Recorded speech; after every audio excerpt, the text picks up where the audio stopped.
Welcome to Catholic Views. I'm your host, Renae Kranz. Today is Christmas.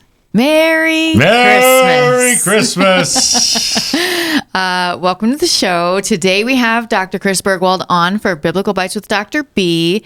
And then we're going to have our radio-appropriate Christmas show with the entire communications team. So we all kind of crammed into this little studio and we did a quick little Christmas quiz. Get to meet the rest of the team and all the new ones who have joined us this year.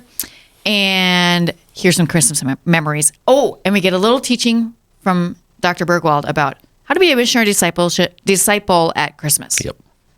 We don't have a ton of time on the front here, so I'm going to turn it over to you. All right, sounds good. So, Merry Christmas, everybody. Yes, Renae, Christmas. What's special about Christmas? I know, that's a wide open question. Special about Christmas? Yeah. With regard to Mass and the readings and prayers.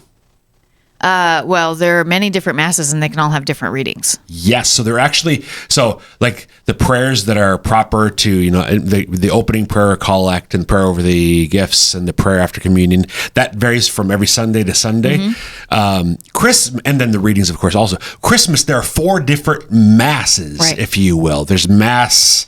Mass in the evening? Mass in the visual Mass, Mass at night, during the night, Mass at dawn, and Mass during the day. Mm-hmm. So 4 different possible combinations of prayers and then readings. Now, most priests, you can use any of them at any time. So most priests will pick one of them and go with that. One, which is they're free to do, but 4 different ones. The Vigil Mass, the Gospel has the genealogy from Matthew, which I'd love to talk about, but we can't because we don't have time.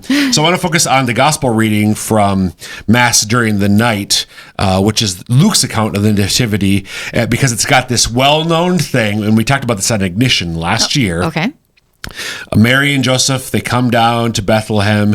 While they were there, the time came for her to have her child, and she gave birth to her firstborn son. She wrapped him in swaddling clothes and laid him in a manger because there's no room for them in the inn. So the thing that I want to focus on is something that scholars have talked about for years, but Dr. Michael Barber has really popularized about a year and a half ago in a book that he wrote about Christmas, the name of which I can't remember right now.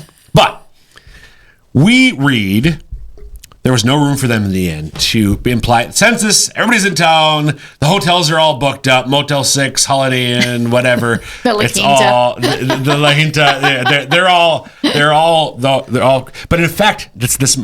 So the word "inn" here is best translated to guest room.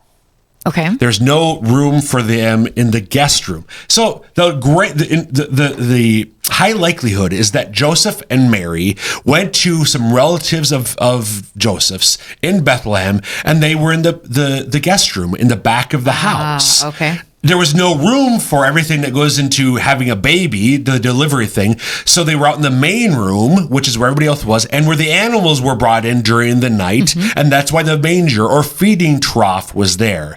So Jesus was almost certainly born in a regular house, which may have been a cave in Bethlehem, but not what we normally think of. You just wrecked all my visions of Christmas. Thanks, Dr. B. You bet.